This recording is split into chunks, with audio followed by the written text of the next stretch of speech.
your health now, about 1 in 36 children are known to have autism spectrum disorder. It's a diagnosis the CDC says is rising year after year. But this isn't necessarily something to be alarmed by. Fox Carolina's Kari Beal is joining us now with what parents need to know.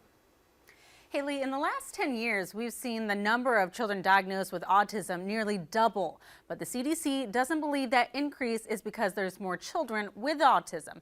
Instead, they say it's because we have better screening tools readily available to diagnose. A recent study found about 4% of boys and 1% of girls have autism in the U.S. This is higher than previous CDC estimates, particularly among Black and Hispanic children. Researchers believe these children may have been underrepresented in the past. Pediatric psychologist Eric Butter with Nationwide Children's Hospital says this data shows we're heading in the right direction when it comes to diagnosing autism among all groups. The health equity and disparity issues are beginning to show some promise. This report also is a call to action for us to develop more culturally informed intervention services that are able to meet these families where they are at.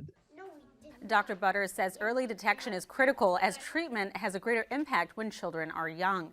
And despite this progress, doctors say there's still more work to be done to properly support children with autism and their families. There are several groups here in the upstate ready to lend a helping hand and provide resources.